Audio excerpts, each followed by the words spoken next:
จนบ่ได้ถ่ายคลิปเลยพี่น้องเมาแต่เห็ดเวียกบ่ได้ถ่ายคลิปวันผักกะซุ้มใส่เวียกเฮือนเวียกซ่านปุ๊ตากเครื่องพี่น้องทักทายสบายดีกันเด้อเพื่อทุกคนสมองสุบนก่อนอื่นขออธิบายคลิปนี้ก่อนพี่น้องว่าสิเฮ็ดหยังวันผักกับบ่ได้ผักพี่น้องผักไปโรงเรียนแต่บ่ได้ผักเวียกในเฮือนอันโอ้ย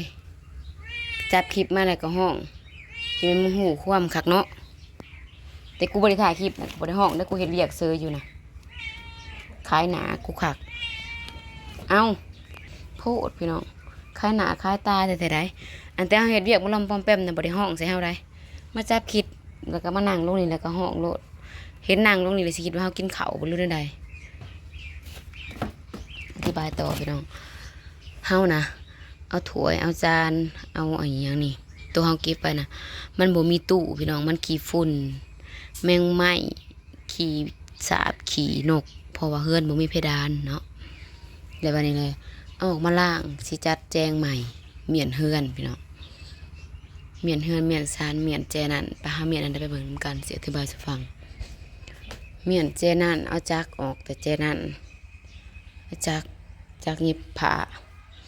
ออกมาเจนี่พี่น้องออกมาเจนี่เอาจากเย็บผ้าออกมาเจนี่แล้วก็มือเช้านี่แล่นเข้าปักซองพัวบอกน้ำเบียดพัวน้ำไอ้น้องเบียดเส้นตู้เส้นอีกเลยได้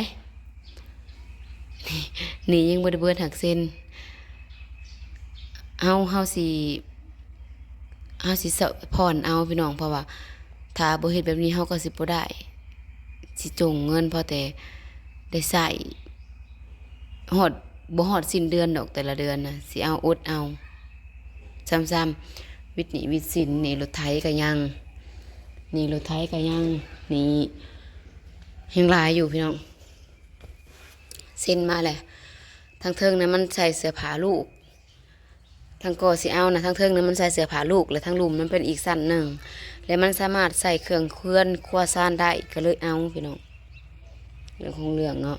หากระซักเครื่องแล้วตากเครื่องแล้วล้างถ้วยล้างซ้ำไว้ ถูเฮือนกันแล้ว แล้วก็เส้นมาแล้วก็อยากได้ตู้อีกหน่วยหนึงพี่น้องตู้ที่มาใส่แบบผ้าห่มผ้าห้องบัดนี้เนาะอยากได้ตู้4 บานใหญ่ อันนี้มัน3 บานพี่น้องอยากได้4 บานใหญ่กว่านี้เนาะ4 บานแบบมันเต็มห้องเฮือนเลยเด้แต่กระจงว่าจะเที่ยวหันให้วิทย์ตัวนี้ก่อนอย่างสิเอาแล้วก็เฮาสิยัดเสื้อยัดหมอนเตรียมไว้สิยัดเสื้อยัดหมอนเตรียมไว้แล้วก็ประมาณพู้นแหละได้เสื้อได้หมอนเบิดแล้วจังเซ็นตู้มาใส่อีกเทื่อนึงแนวใดก็อดเอาพี่น้องคันบ่จังซี่ก็คันบ่เป็นหนี้ก็บ่ได้อีหยังคันสิหาแต่เงินสดไปซื้อน่ะบ่ได้พี่น้องมาคิดจัดการบริหารชีวิตใหม่มาคิดทบทวนกับการเงินใหม่พี่น้องเพราะว่าแต่หันมานี่นะบ่อยากเป็นหนี้อยากเก็บแต่เงินสดไปซื้อบัดเบิ่งตัวจริงเลยมันบ่ได้ว่ะมันต้องเซ็นและผ่อนเอามันจังสิได้บัดนี้พี่น้องเอาเฮ็ดแบบนั้นก็เฮ็ดเอาทั้งใส่หนี้แน่ทั้งจ่ายค่าตู้แน่ตายเป็นตายรอถาตู้เขามาส่งอยู่พี่น้องมันสิเป็น2 สั้นดอกสั้นหนึ่งนั่นมันสิเป็นมันสิเป็นห่อเสื้อผ้าแล้วมันสิขันแล้วอีกสั้นหนึ่งแล้วมันสิคลายออกคลายเข้าแล้วมันสิใส่เครื่องเฮือนครัวซานได้แนมได้น้ำก่อนมันเองก็เลยว่าเอาแล้วก็ล้างถ้วยล้างบ่วงล้างถ้วยล้างซ้ำตัวที่มันเปื้อนมีแต่ขี้ฝุ่นน่ะบนเฮือนบนซ่านนั่นจานน่ะมีแต่ซ้ำนี่ได้พี่น้องเฮานะซ้ำก็มีแต่ซ้ำนี่ได้มันยังมีบ่หลายแล้วก็ถ้าเขามาส่งตู้แล้วก็ว่าสิเอาเขาวางหันว่าสิเลื่อนตู้ใหญ่เขาแจ้สิเอาตู้น้อยออกมาพี่หัวแนวนี้พังเบิงตัวจริงบัดเข้ามาพี่น้องแล้วก็สิเก็บเครื่องเก็บของเขาเก็บเครื่องเก็บของเขาแล้วก็สิจัดเรียงให้เป็นระเบียบใหม่อีกเทื่อนึงเด็กเสือก็ซื้อมาอีกเลยยัดแล้วก็เอาไว้แล้วตะกี้บ่เสียให้ลูกนอนบ่เสียได้แขกคนมาผัดบ่มีเสือนอนเลยทิศนี้นะบ่ได้เสือได้แต่คือเดียวเท่านั้นแหละ สักเครื่องสักของเฮาก็แล้วก็สิถาเมียนเฮือนบัดนี้เอาเป็นเสาหน้าเอาเป็นเสาหน้าจะสิยัดเสื้ออีกจนบ่ได้มีเวลากินข้าวเลยพี่น้องจนบ่มีเวลากินข้าวกินปลาเลยไปลูกตื่นมาพุ่นแหละมึงดูนี่ยังอุลุละลาดอยู่เมียนพี่น้องเมียนเป็นเมียนก็ยังบ่ทวนบ่ทีลูกก็นอนยายก็มานอนเย็นอยู่ทางรถไถโอ้บริจักเอาไว้แล้วเนาะรถไฟฟ้าหะเนาะ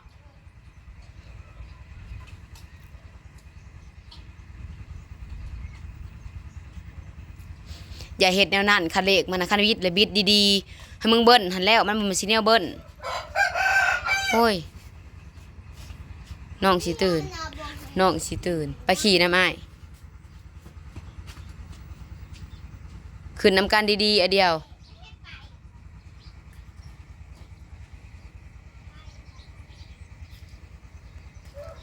รอถาเขาอยู่พี่น้องเขายังบ่มาส่งตู้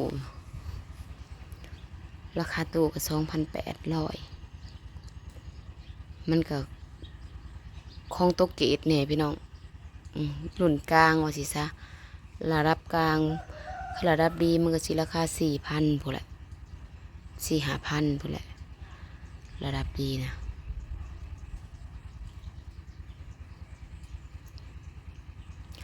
ยังถาเวียดมาส่งอยู่เขาไปเคลียร์แล้วเสาร์นี่แล้วก็เอาตีนหลุดไฟผ้าอันมาเดียวก็ใส่ให้เลยฮะก็มา2 มื้อแล้วก็บ่มีลมแล้วก็ฮะก็ใส่ลมให้แล้วก็ฮะก็พากันขี่หั่นน่ะก็เลยแบบว่าบ่ได้ขอสิจับคลิป2เดียวแต่เช้าพุ่นแหละพี่น้องวุ่นวายกันแต่เช้าพุ่นแล้วก็ฮะก็ขยายนี่ขยายแล้วก็มาจับคลิปต่อนี่ฮะก็สักเครื่องสักของแล้วมันหากินน่ะแล้วก็มีอันเฮือนมีอันซานบ่ได้ค่อยอยู่ซื่อๆดอกพี่น้องบ่ได้ค่อยสิว่ามีเวลาไปหลินไปหัวอีหยังนำหมู่ดอกหักแต่ก็แสโอกาสตัวเองอยู่ทิศหนึ่งทิศหน้านี่วางแผนกันสิไปหลินไปหลินเฮือนน้องผู้นแหละบ่เฮาไปขึ้นผู้นแหละวางแผนอันคิดไว้พังเบิ่งพี่น้องกันสิไปทำแผนนี่เฮือนซานบ้าน2จังได๋ก็ล้างไว้แล้วก็สิเก็บยังล้างบ่ได้เบิดได้ถ้วยบวงตัวกินยังบ่ได้ล้างมาคิดแล้วเนาะมาคิดแล้วชีวิตเฮาหั่นนะพี่น้องลำพังที่เฮาบ่ได้ไปลิ้นไปกินมีแต่เฮ็ดเวียกเฮือนเวียกซานซะนี่น่ะเวลาน่ะก็ยังพอแห้งครอบครัวชีวิตครอบครัวน่ะบัดมาคิดเปรียบเทียบเขาเจ้าผู้มีแต่ลิ้นแต่กินบ่แม่นว่าเอาดีเขาตัวเองพี่น้องเฮาเปรียบเทียบเบิ่งว่าคันเฮาไปเฮ็ดแบบนั้นน่ะชีวิตครอบครัวเฮานะมันสิส่ำใดวะอันนี้ก็ในตอนนี้พี่น้องในตอนที่เฮาบ่มีหยังเนาะหรือว่าเขาเจ้าผู้ไปลิ้นไปกินเนี่ยเขาเจ้ามีครบเบิดแล้วบ่คิดได้เฮาผู้บ่ได้ลิ้นได้กินน่ะก็ยังพอแต่ส่ำนี้ว่ะแล้วเสือคิดเป็นน้ำกูบ่ไปลิ้นไปกินนี่บ่เพราะว่าอีกได้ คิดหลายพี่น้องเนี่ยได้ดีกับเก็บมาใส่เนี่ยได้บ่ดีกับปล่อยผ่านพี่น้องเบิ่งหมู่เป็นแบบอย่างเนาะคือเฮามาคิดใส่กูมื้อนี้บ่ได้เงินบ่ได้อันนั้นปานใดบ่ได้เคยว่าไปลิ้นไปกินซื้อฟุ่มเฟือยบ่ได้ฟุ่มบ่ได้เฟือยก็ยังพอแต่ซ้ำนี้เครื่องนุ่งของเธอมีแต่ตัวเก่าเว้าขออนุญาตพี่น้องสลิปเสือซ่อนย่านจนเบิดก็ยังบ่ได้ค่อยอยากสิซื้อเว้าขออนุญาตความจริงอันนี้นะความว่าทุ่มเทสแต่แนวอันจำเป็น เสื้อก็ขาดนุ่งกิ๊กๆขาดไปบ่แม่นว่าเฮ็ดใส่ตัวเองได้มันจำเป็นพี่น้องคันสิซื้อเสื้อผ้านุ่งผัดเขินทางครอบครัวเขินหลายสิ่งหลายอย่างเบิ่งไปแล้วก็คันสิซื้อแบบตามอำเภอใจนุ่งเครื่องงามๆนุ่งชุดงามๆคือหมู่ผัดเขินและลูกเต้านี่ก็ปานนี้เครื่องใช้ครอบครัวเฮือนซ่านก็อยากได้บัดนี้หนี้สินเขาก็ต้องจ่ายคือนี่แหละจำเป็นและรถไถเฮ็ดนากินข้าวบ่มีข้าวกินก็บ่มีชีวิตอยู่นุ่งเครื่องงามคันซื้อเครื่องงามมากอะสิว่าจังได๋ซะพี่น้องในความคิดของเฮานะการบริหารการจัดการชีวิตเนาะของเฮาอันนี้พี่น้องเนี่ยตื่นแล้วเด้นะจังหวะได้ซอกได้หาได้ดินได้ร่นได้สู้ได้ซน นอนลูกนอนนอนนอนนอนอีกไหมนอนอีกไหมใครแต่นอนเฮิงเติบคือสิแล้วเลยแหละพี่น้องคือสิบ่ตื่นแม่กำลังลงมากอมจะได้ก็ฝากเบิ่งฝากส้มฝากเป็นกำลังใจด้วยพี่น้องอันนี้ก็เป็นวัดเมื่อคืนนี่น้ำหมอกลงแห้งเดี๋ยวพ้นเดี๋ยวหนาวอยู่เดี๋ยวพ้นเดี๋ยวหนาวบ้างมันเป็นอากาศปึบปัดอากาศอุณหภูมิสูงขึ้นแดดในมื้อเช้าบัดมีหมอกลูกก็เลยเป็นหวัดพี่น้องคิงกับซิหุ่มอยู่นี่บ่อยากอยู่แอบอยู่ขอบคุณฝากส้มฝากเป็นกำลังใจเด้อเพียงเด้อพบกันคลิปใหม่เด้อเพียงเด้อ